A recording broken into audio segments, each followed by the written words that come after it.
Salam uşaqlar. Deməli, bugünkü mövzumuz ismin yəlik halı, the positive case of the nouns. İngilis dilində ismin iki halı vardır. Buna deyirik ümumi hal və yəlik hal. Deməli, birinci ümumi hal ingilis dilində belə gedir. Common case.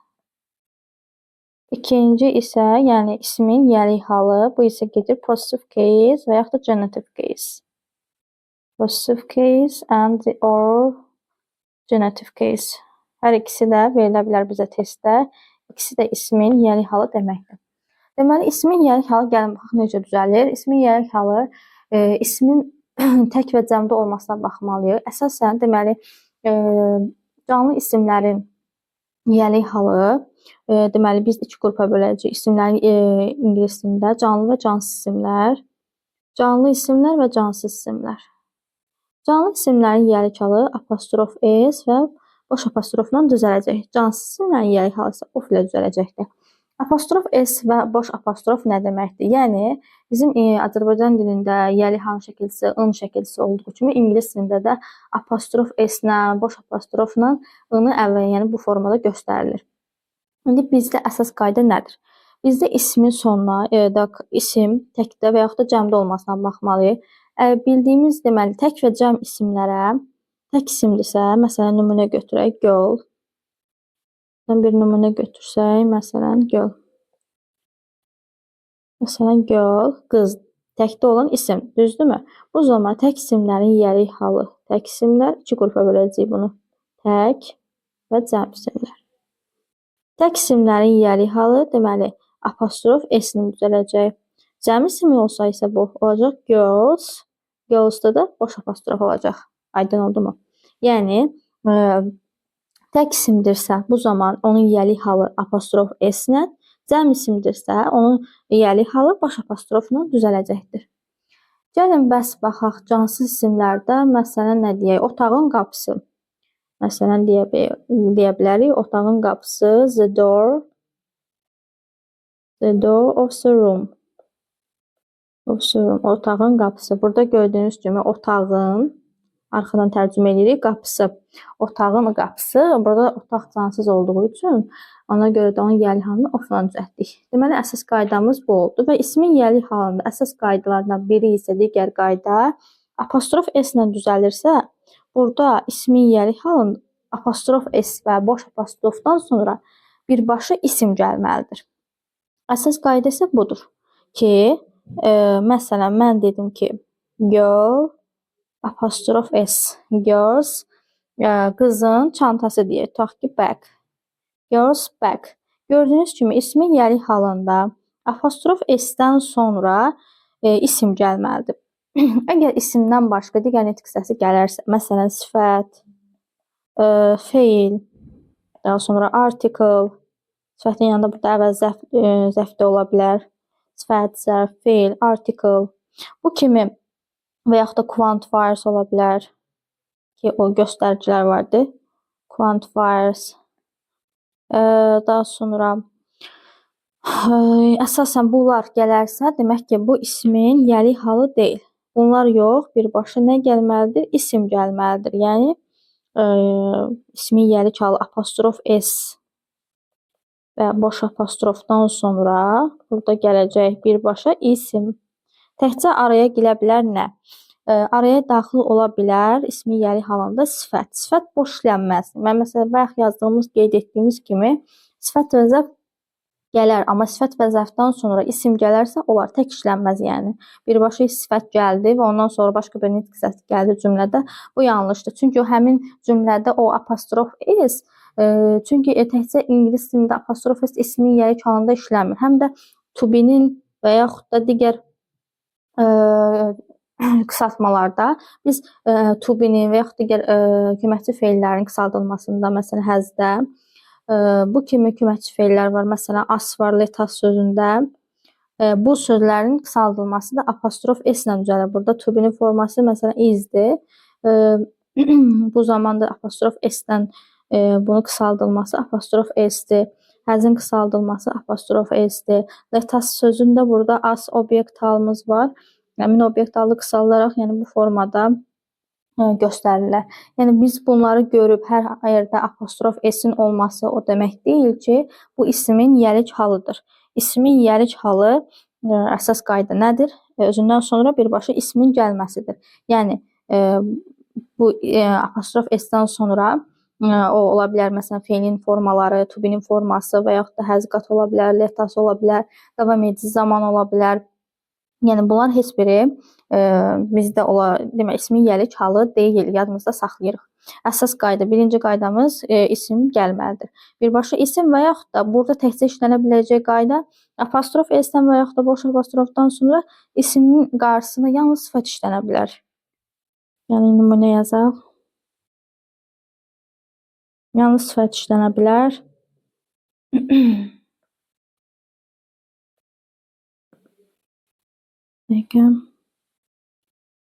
Yalnız sifət işlənə bilər. Deməli, üstəgəl, sifət, isim.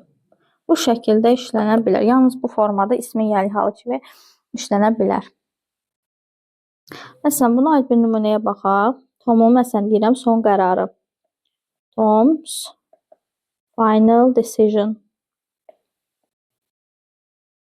Gördüyünüz kimi, baxın burada final decision. Tom's final decision da burada arada apostrof s-dən sonra sifət gəlib, sonra isim gəlib. Yəni isimlə apostrof s-in arasına sifət daxil olub. Bu işlənə bilər. Yəni bu halda da bizdə ismin yiyəlik halı hesab olunur. Tomun son qərarı deyə bilirik. Amma digər hallarda bayaq saydığımız qaydalar ki, bunlar ismin yiyəlik halı deyil. Hansı qaydalar oldu? Deməli, apostrof s-dən sonra və yaxud da boş apostrofdan sonra bizdə nə gələ bilməz? An artiklı gələ bilməz. An artiklı. Sonra bir daha təkrar edirəm ki, yenidən yadımızda qalsın. Boş sifət zərf birbaşa gələ bilməz. Yəni isimsiz gələ bilməz. İsimsiz işlənə bilməz. Sonra feil gələ bilməz. Feilin üstlərində ayıncı gələ bilməz. Bu davam edici zamandır. Davam edici zamandır. Davam edici zaman göstərir. Sonra feil üstəgəl participle to. Yəni feil gəlirsə zaten feildən sonra feil birbaşa gəlirsə apostrof s-dən sonra, yəni bu artıq zaten ismin yiyəlik halı deyil. Yenə qeyd etmək istəyirəm. Feil participle to. Participle to dediyimiz, yəni feilin üçüncü forması idili feil gələ bilməz. Çünki bu bitmiş zamanı göstərir və yaxud da məhsul növ ola bilər. Bitmiş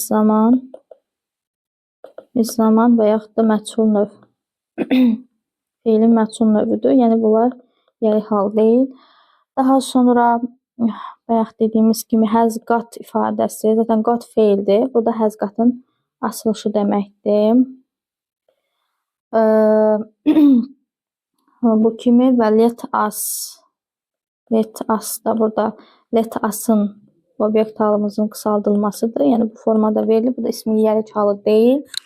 Və to be-nin formaları. Bunlar heç biri işlənsə, heç biri ismin yiyəlik halı deyil. Yiyəlik hal deyil. Yadımızda saxlayırıq. Yiyəlik hal deyil. Və bir də yiyəlik hal nə deyil? To be-nin formaları. Yəni məsələn it, apostrof s. Apostrof s. Bu it is'dir. Və yaxud da yəni şəxs əvəzliklərindən sonra she, he, bunlardan sonra bizim apostrof s-in işlənməsi.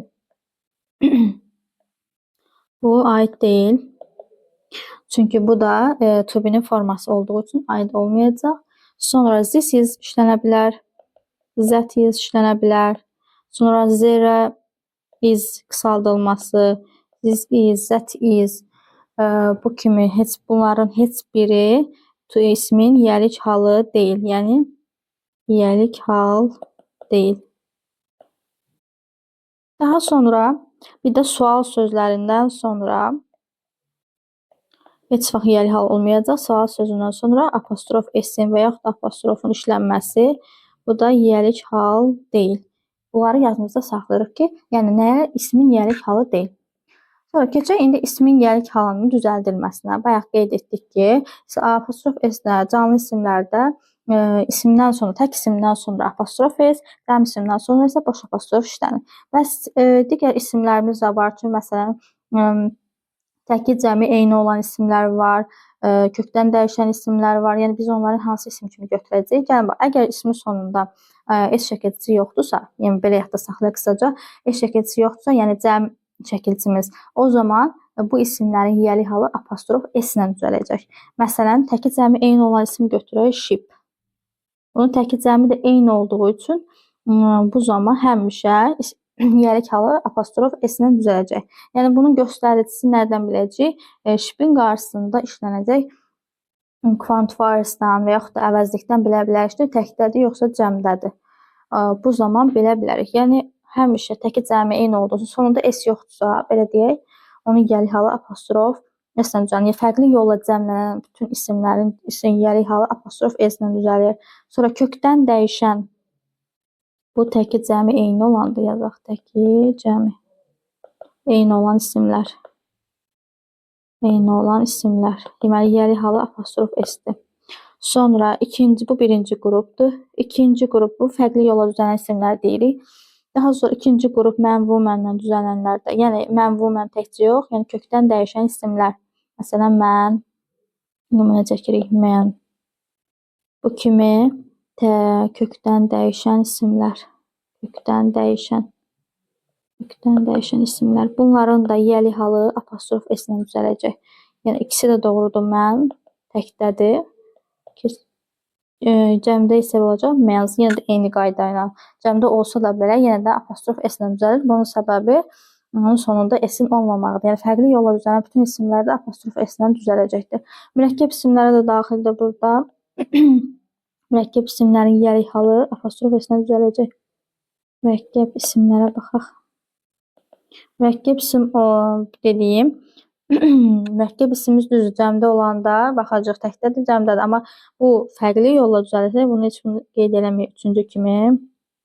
Yəni bunu həmin söhbət bundan demək istəyirdim ki, tərkibində mən, woman kimi olan sözlər, məsələn, sportsman, sportsman, burada sportsman cəmdədir, amma yenə də apostrof s ilə düzələcək. Çünki burada sonunda s yoxdur. Yəni fərqli yolla. Bir tərəfində kökdən dəyişən isim varsa, yenə də bunun mürəkkəb isim olsa belə, yenə də bunu yiyəlik halı apostrof s ilə düzəldəcəyik. Bu şəkildə qeyd edə bilərik və digər qaydamıza keçid eləyək. Məsələn, nədir? Bir əşyamız və yaxud da bir şəxs bir neçə insana aid olduğunu göstərə bilərik. Məsələn, deyə bilərik ki, Tom və Kate'in anası. Yəni bir ana, iki qardaşın, tutaq ki, iki qardaşın bir anası var, düzdürmü? Yəni bu ayrı-ayrı da deyə bilmirik ki, hər birinin anası eynidir, düzdürmü? İki qardaş olduğu üçün hər birinin anası eyni olduğu üçün bir neçə şəxsə eyni şəkildə aid olduğu üçün bu zaman apostrof s-in, məsələn, nümunə yazaq. Tom and Kate. Tom and Kate. Apostrof s sonda işlənəcək. Mother. Tom and Kate's mother. Yəni Tom və Kate'in anası. Yəni burada nə söhbət gedir? Burada eyni bir şəxsin və yaxud da əşyanın iki və daha çox şəxsə aiddirsə, burada Tom və Kate'in anası eyni olduğu üçün, bunlar bacı qardaşdır, Tom və Kate'in eyni olarsa, bu zaman apostrof sonuncu ismi, birinci ismə yox, sonuncu ismə artılacaq. Burada sonuncu ismimiz Kate'dir. Bu birinci isimdir, bu da ikinci isimdir. Bizdə isə sonuncu ismə artılacaq. Və qayda nədir? Tom və Kate'in anası bir dənədir də, ona görə s artırmayacaq. Nə olsun, bu ikisi cəmlənib. Bir də ola bilər ki, hər birinin ayrılıqda, bunlar bacı qardaş deyil, hər birinin ayrılıqda anası var. Tom's, yəni ayrı şəxslərdir. Tom və Kate, apostrof s, mothers, anaları. Görürsünüz fərqləri. Hər biri cəmləndi. Çünki bu zaman analar, hər biri Tom'un ayrı anası olduğunu vurğulamaq istəyirəm, Kate'in ayrı anası olduğunu vurğulamaq istəyirəm. Bu zaman Tom's and Kate's mothers olacaq.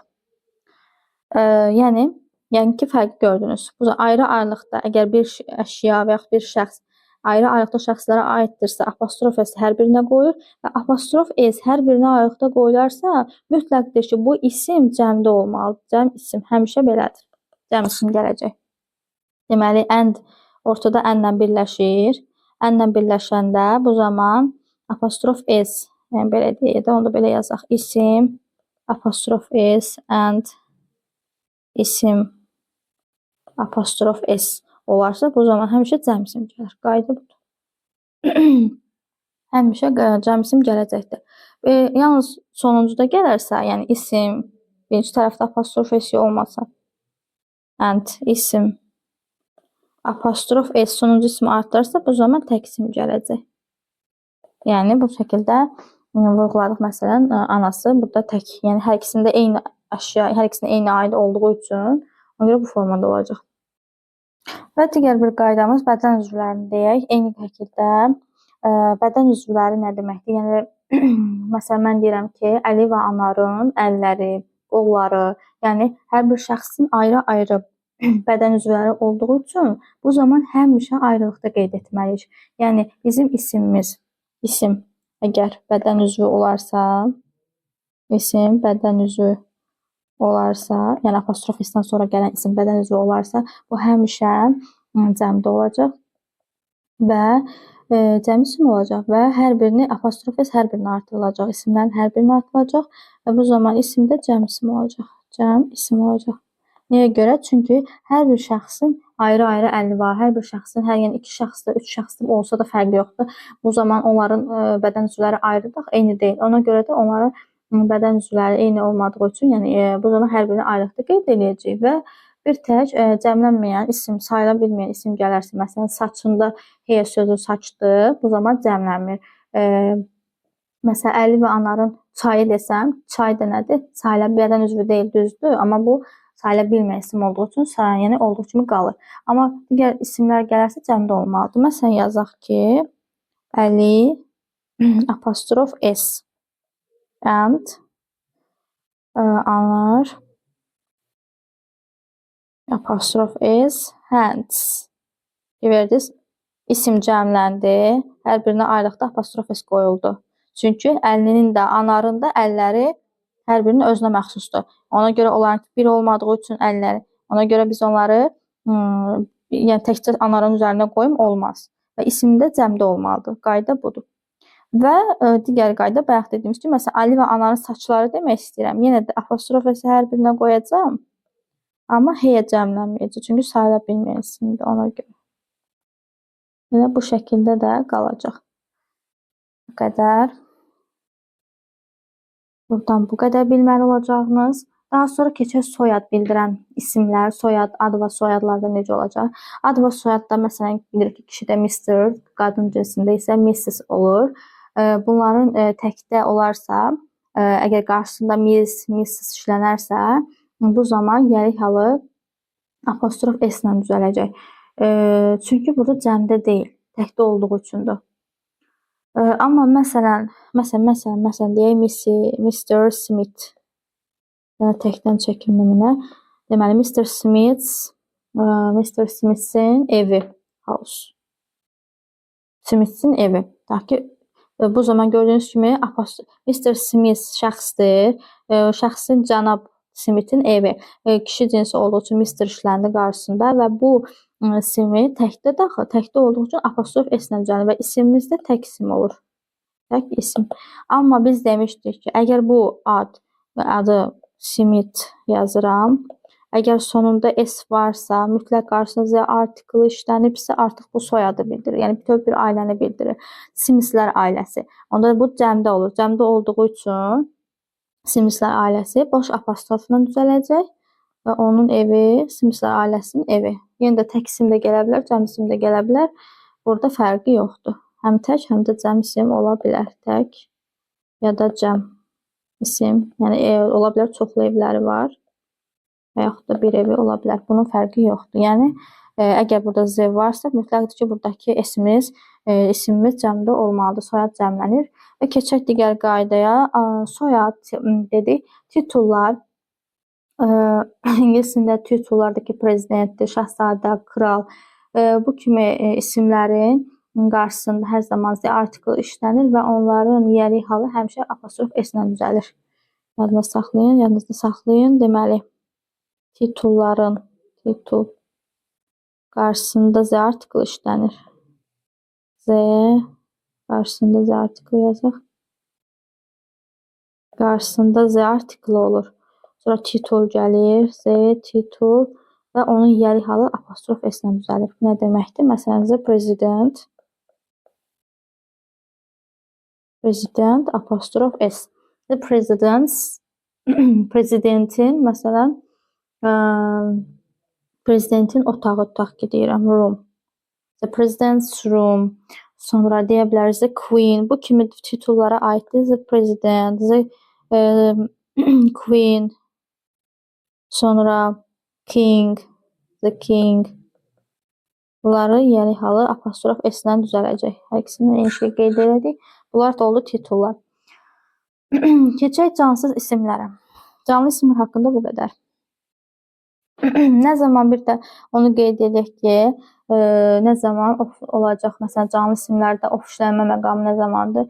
Əgər iki isim yanaşı gələrsə, bu zaman daha doğrusu iki ismi yəli halı olarsa söz birləşməsində bu zaman birincisi of olacaq, ikinci tərəf isə apostrof s olacaq. Yəni bir-birinin ardınca iki yəlik hal gəlir. O zaman birinci yəlik hal ofdan olur. İkinci yəlik hal isə təkrarın qarşısını almaq üçündür. Təkrarın qarşısını almaq üçünsə həmin orada isə apostrof s qoyulacaq. Yəni buna bir də nümunə yazaq. Deməli, iki yəlik hal ardıca gələrsə yazaq. İki yəlik hal ardıca gələrsə. İki yəlik ardıca gələrsə birincisi of olacaq. İkincisi yəli halımız apostrof s və yaxud da apostrof olacaq. Nümunə yazaq. Bu zaman işlənə bilir. Məsələn, mənim dostumun bacısının müəllimi. Baxın, olacaq the teacher. Mənim dostumun bacısının müəllimi. The teacher of my sisters. My sisters. My sisters. Mənim bacımın dostu. Dərsini yazdım. Mənim dostumun.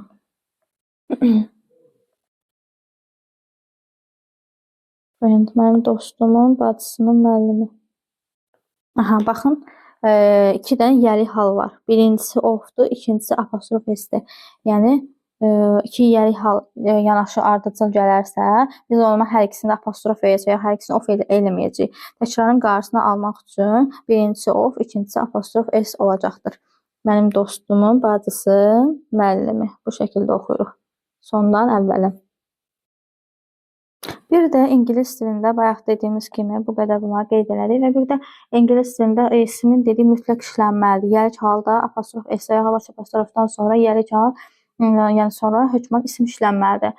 Amma bəzi hallar iki qaydamız var ki, əsas qayda budur ki, bu söz əgər məkan mənalı söz önündən sonra məkan mənalı ismi işlədiriksə, məkan mənalı deyəndə, məsələn, mağaza, ev, ofis, yer bildirən isimlər gələrsə, yəlik haldan sonra yer bildirən isim gələrsə, həmin yer bildirən isim, yəni mənalı sözləri biz bildiriksə, o zaman həmin isimlər yəlik haldan sonra işlənməyə də bilər.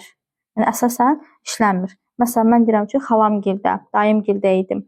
Bu zaman yəlik halın dan sonra gələn isim işlənməyə bilir. Əsas qayda nə oldu? İsimdən sonra yer bildirən isim gələrsə. İsimdən sonra yer bildirən isim gələrsə, yer bildirən isim. Əsasən hansı sözlərdir yer bildirən isimlər? Shop, office, sonra house. Bu kimi sözlər olarsa, bu kimi sözləri ifadə edərsə, o zaman deməli bu isimlər işlənmir. Bu isimlər apostrof s-dən sonra işlənməyəcək. Artıq orada mənasını, yəni onu əvəz edəcək. Məsələn, sözünü burada əvvəldə də sözünü işlənir əsasən. Sözünü. Sözünümüzdə nə ola bilər? Ət ola bilər. Əsasən ət işlənir. Daha sonra to ola bilər. To daimgilə gedirəm. Niyə ola bilər? Opposite. Əsasən bunlarda istifadə olunan at, to, niyə. Yəni bu isim, gəlin bir nümunə yazaq. Daha aydın başa düşəcəksiniz. Məsələn, deyirəm at my aunt. Baxın, burada işlətməliyəm mən. Xalamgilin evindəyəm. House sözünü işlətmirəm artıq. Bu yanlışdır. Elə qısaca at my aunt's. Yəni nə deməkdir? Xalamgildəyəm. Xalamgildə. Bizdəki gildə şəkilçisinə elə bil ki, o əvəz olunur. Xalamgilin evi demirəm, xalamın evi demirəm. Artıq mən bunu qısaca xalamgildə at my aunt's bu şəkildə istifadə eləyəcəm. Yəni isimdən sonra yer bildirən isimlərdən shop, office, house bu kimi sözləri əvəz edərsəm, bu kimi sözləri bildirərsə, yəni qarşısında da söz önü varsa, zaten o məkanı bildirir, ət sözünü. Bu zaman işlənməyə bilər. Yəni işlənmir 90%. Bu halda işlənmir. Yəni yerdə qalan hallarda işlənəcəkdir. Bu şəkildə. Biz bir də qeyd etdik ki, cansız isimlərin yerik halı ofla düzəlir. Amma bəzi cansız isimlər də var ki, onların yerik halı apostrof s yaxud da boş apostrofla düzələcək. Bu nə zaman olacaq? Deməli, bu qrup sözlər, müəyyən qrup sözlər var. Birinci qrup sözlər zaman, məsafə bildirən sözlərdir. Zaman və məsafə bildirən sözlər. Və məsafə bildirən sözlər. Bu sözlərdir ki, məsələn, moment, an, day, gün, zaman sözlərdir, düzdürmü? Week, həftə, hour, saat. Bu kimi sözlərdən, isimlərdən sonra həmişə onların yerik halı apostrof s-lə düzələcək. Apostrof s-lə düzələcək. Amma bunların qarşısında təbii ki, təkdə apostrof işlənir, təkdə. Təkdə işlənəcək. Əgər qarşısında miqdar sayı gələrsə, o zaman nə olacaq? İsim cəmlənəcək. 2 weeks, məsələn, 2 weeks miqdar sayı gələrsə ismin qarşısında.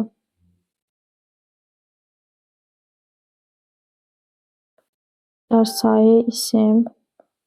Deməli, 2 weeks bu şəkildə olacaq. Çünki 2 həftə miqdar sayı gələndə sayıla bilən isim olduğunu cəmlənir. Cəmləndiyi üçün bunun da yerik halı boş apostrofla düzələcəkdir. Yəni bunu da fikir vermək ki, qarşısında miqdar sayı gəlibmi, gəlməyibmi, nə işlənib qarşısında. Miqdar sayı gəlibsə cəmlənəcək. Keçək ikinci. İkinci ulduz, planet adları. Ulduz, planet, çay, dəniz, məkan mənalı, cəmaət isimləri, məkan mənalı isimlər, ölkə, şəhər. Bu zaman işlənə bilər. Bunların yerik halı apostrof s, boş apostrof s-lə düzəlir və bəzən də onların yerik halı həm də ofla da düzələ bilər. Yəni hər ikisi də doğrudur. Məsələn, the surface of the moon. Ayın səthi. Bir də o biri hala baxırıq. The surface dəqiqə. Normal yer dəyişmə baş verəcək. Biz bu zaman belə yazacağıq. Ayın səthi. The moon yerin dəyişəcək. The moon surface. Baxın, yer dəyişdi. Off olanda çünki biz sondan əvvəl oxuyuruq. O zaman o şəkildə yazılır. The surface of the moon. The moon surface. Hər ikisi də bir-birinə bərabərdir. Bunlar ikisi də eyni şeydir. Bu halda off ikinci qrup sözlərdə həm off-la düzələ bilir, həm də apostrof s-lə düzələ bilir. Birinci qrup sözlərdə isə apostrof s-lə düzələcək. Üçüncü qrup sözümüz bunlar da elə zaman sözlərinə daxildir. Today. Həmişə bunlar cəmlənmədiyi üçün apostrof s-lə düzələcək. Tonight, bu axşam. Yesterday, tomorrow, zaman sözləri. Yesterday, tomorrow. Bunların yerik halı apostrof s-lə düzələcək həmişə. Dördüncü qrup heyvan bildirən isimlərdir. Heyvan bildirən isimlər, məsələn, tülkünün quyruğu. A fox tail. Gördüyümüz kimi burada da apostrof s-lə düzəldi.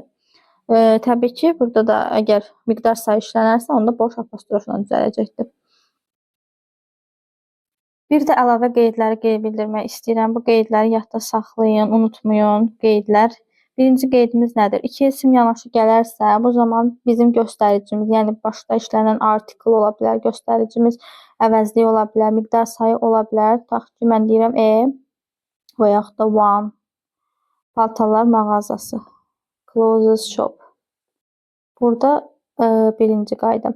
Burada bizim göstəricimiz sonuncu isimlə uzlaşacaq. Birinci gələn isimlə uzlaşmayacaq. Gördüyünüz kimi, baxın, cəm isim gəlib, yanaşı. Arxasıca gəlib tək isim.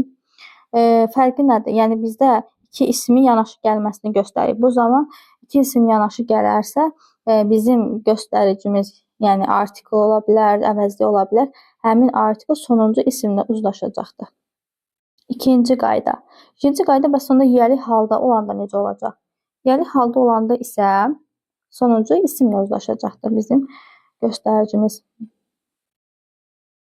Deməli, məsələn yazıram, yiyəli hal gələrsə, yiyəli hal isimlərdə daha doğrusu birinci isimlə uzlaşacaq. A fox tail, tülkünün quyruğu.